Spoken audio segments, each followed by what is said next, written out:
This I know. Young people are amazing.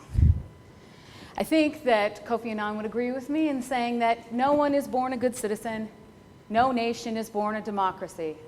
Rather, both are processes that continue to evolve over a lifetime. Young people must be included from birth. A society that cuts off from its youth severs its lifeline. So let's find out how you were included as youth. How many, by show of hands, in high school took a civics or a government class? All right, wonderful. How many of you then can say that you learned how to be active members of your community in school? Whoa, that's a lot less. Then I think that you'll agree with me, one of my students who recently said, I think they're supposed to teach us about that. Young people today are treated as if they should be able to, upon reaching a legal majority, go out and stand up for themselves and their community to serve the good of the republic.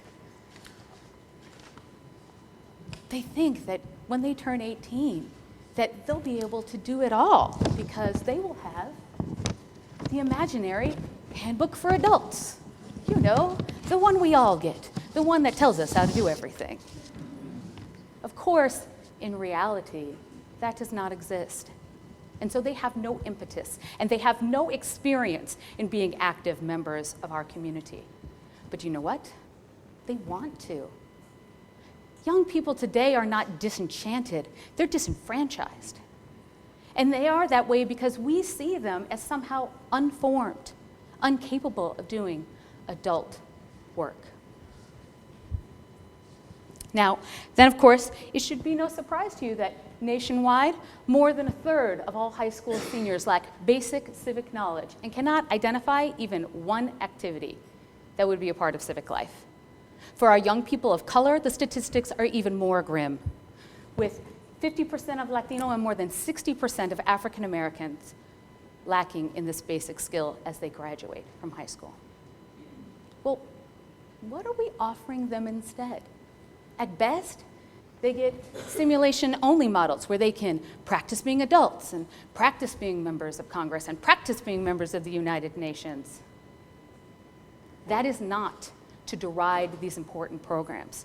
It is to say that it cannot be the only thing that we offer them. We need to offer them practical experiences, empowering experiences, where they can lead and make change. All this is to make the point that young people, our kids, our students, they are not the future. They are the now.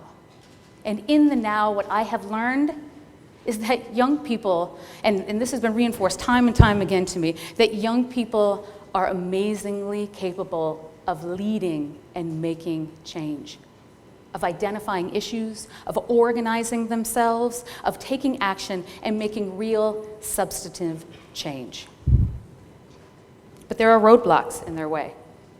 Now, this talk is not about the larger systemic roadblocks that, like racism, poverty, sexism, homophobia, although we have done a pretty good job of trying to crush them under these seemingly insurmountable odds. What I want to talk about today is how they are stymied by the very institutions that surround them on a daily basis: school, government, business, and their inability to understand what young people are capable of.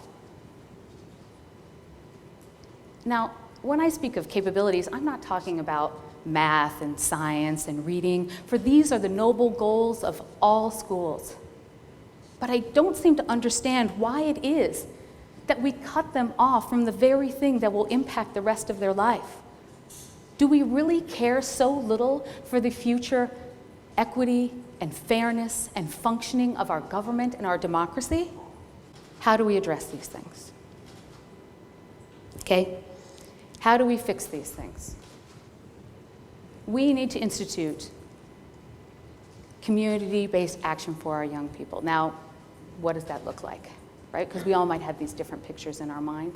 So I want to share with you a couple examples of what my kids have done over the past couple years.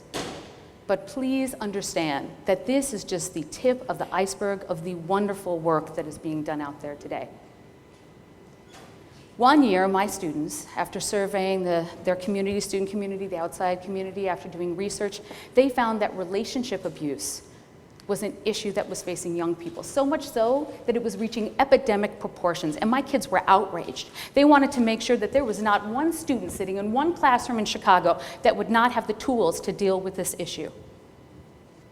So they dug into the research. They found what resources were available.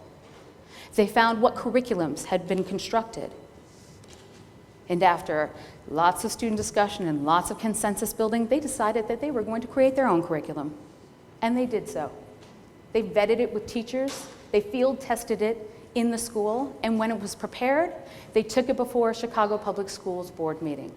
And from there, they had meetings with then CEO Ron Huberman's office, where it was accepted and made available to principals throughout the city.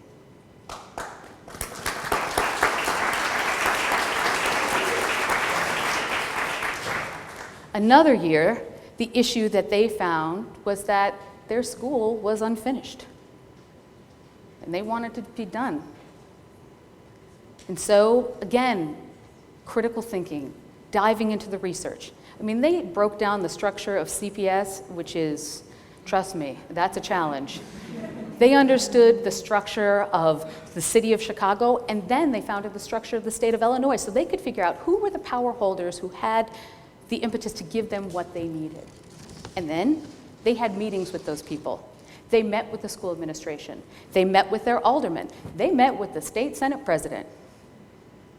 And when they could get no assurances about the future construction of our school going ahead on any schedule whatsoever, they took it to a broader audience. So they created a broad-based petition drive, and they held a march and a rally and a press conference. They did this all downtown to make sure that people knew not just their issues, but their solutions. Now, the question, of course, becomes, what happened? Well, the school was finished, albeit a long time later. But it is now today finished. But I think what is even more important, as you see my kids, is what's the impact of the young people? How are they impacted by this? How is Teresa impacted by this?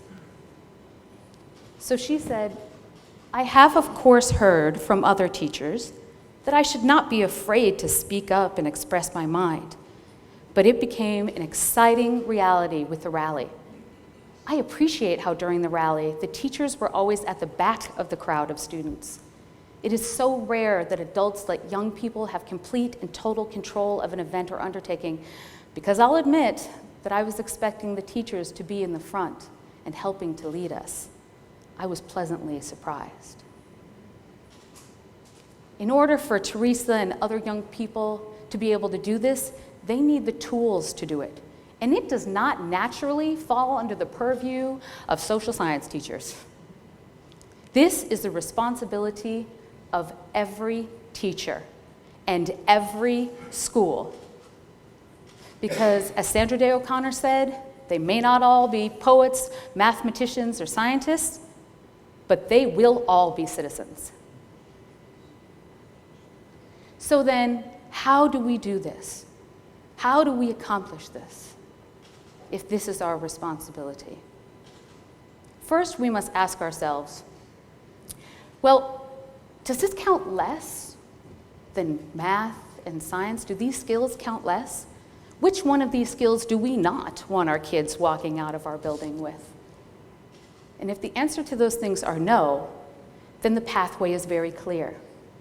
It becomes the responsibility of every state in this union to pass a mandated civics curriculum as part of the high school experience. When we teach government, we need to teach it in terms of relevance and access.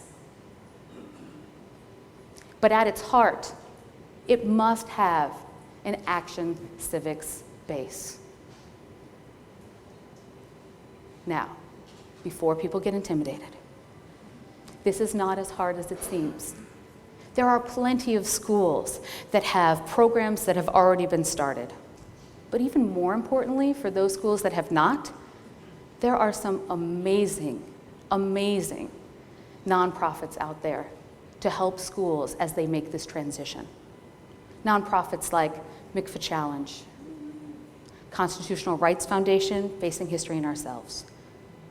They support teachers and schools through wonderful PD, through curriculum that is rich and standards-based. Seek them out. Now listen, we must become the facilitators and celebrators of youth, voice and presence and power. For this I know, young people are amazing. Thank you.